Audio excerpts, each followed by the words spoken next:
कंगना रनौत ने एक मूवी बनाई है इमरजेंसी, जिसके अंदर इन्होंने जो अकाल तख्त साहब है हमारे सिखों के जो सर्वोच्च स्थान है उसको डिग्रेड करने की कोशिश करी है उसके नाम पे। और जो हमारे उस समय के मौजूदा जथेदार थे संत जरनैल सिंह, उनको एक आतंकवादी के तौर पे पोर्ट्रे करने की कोशिश करी है, जो कि बिल्कुल ही बेबुनियाद है, क्योंकि कोई भी ना तो एफआईआर ना कुछ ऐसा उनके खिलाफ था।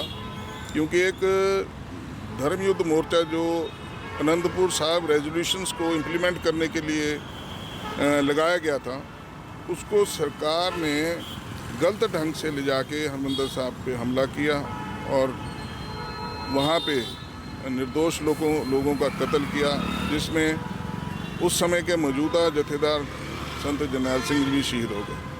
तो ये बातें बिना स्टडी करे, बिना पढ़े और एक मूवी बना देनी, और मूवी में भी क्या है कि पता नहीं इसकी फंडिंग कहाँ से, ईडी को ये देखना चाहिए कि इसके पास फंडिंग कहाँ से आ रही है फिल्में बनाने की। इस फिल्म की एक्टर भी ये है, डायरेक्टर भी ये है, प्रोड्यूसर भी ये है।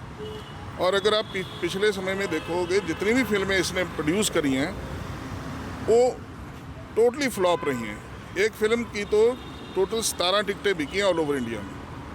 अब इतनी बड़ी बजट की फिल्में के पीछे पैसा कौन लगा रहा है, किसका पैसा है, इसकी जांच होनी चाहिए।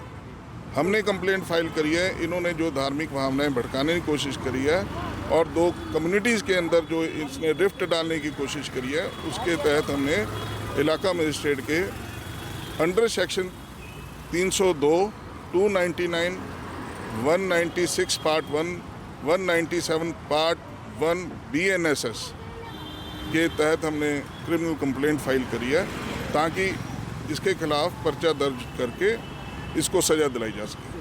सर एक क्या सज़ा हो सकती है और कब की तारीख है? इसकी अगली तारीख हमारी 17/9 है और इसके अंदर जो है मैक्सिमम 2 साल की सज़ा का प्रावधान है। हाँ जी। तो आपको क्या लगता है इस तरह की फिल्म बनाने का क्या उद्देश्य है, जो ऐसे क्या क्यों बनाया गया? देखो, जो इनका पिछले समय का किरदार रहा है अब तक का, वो यही है कि ये एंटी नेशनल है ये औरत, और ये हमेशा से ही सिखों को टारगेट करती रही है। चाहे वो किसानी आंदोलन में आप देखो, इन्होंने जो किसान हमारी माएँ थी, बहनें थी, उनके खिलाफ जिस तरह की शब्दावली इस्तेमाल करी है।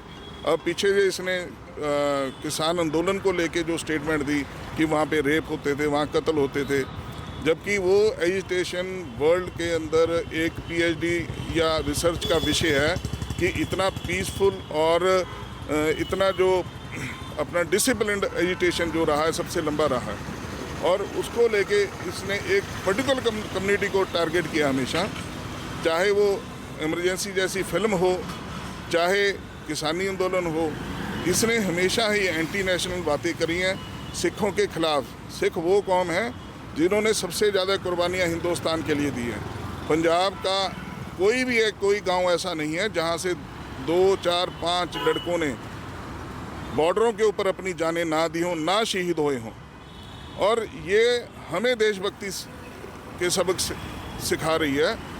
जो इसका बैकग्राउंड क्या है, इसके पिछोकड़ क्या है इसका, कोई इतनी अमीर नहीं है ये धक्के खा खा के बॉलीवुड में खुद कहती है, विक्टिम कार्ड प्ले करती है ये कि मेरे साथ रेप हुए हैं, मेरे को मिसयूज़ करा है। तो ये खुद इन चीज़ों को एडमिट करती है, और अचानक इसके पास इतना पैसा आ गया कि ये बड़ी बड़ी बजट की फिल्में हैं, वो सिर्फ हिस्ट्री को डिस्टॉर्ट करने के लिए बना रही है। चाहे रानी लक्ष्मी बाई की फिल्म थी, उसमें इसने इतिहास को डिस्टॉर्ट करने की कोशिश करी। ऐसे बहुत सारे एक्ट है उसमें जो कभी हुए ही नहीं, जो इन्होंने फिल्म में, क्योंकि ये डिजिटल डॉक्यूमेंट बन गया। अब कोई भी फिल्म है, ये 200 साल बाद, कोई 300 साल बाद बंदा देखेगा इसको, तो वो तो यही सोचेगा कि पास्ट में यही हुआ होगा। ऐसे ही इन्होंने इमरजेंसी के तहत हर एक करैक्टर को बैड लाइट में ले जाने की कोशिश करी। चाहे वो संत जरनैल सिंह है, चाहे वो इंदिरा गांधी है, चाहे वो संजय गांधी है, जितने भी आप अगर पात्र देखोगे उसके अंदर उनको डाउनग्रेड करके एक पर्टिकुलर पार्टी के बंदों को एक हीरो के तौर पे पेश करने की कोशिश करी। तो इसलिए इसका जो बैकग्राउंड है वो बड़ा क्वेश्चनेबल है। तो ये एजेंसीज को जरूर देखना चाहिए कि ये फंडिंग कहाँ से आ रही है।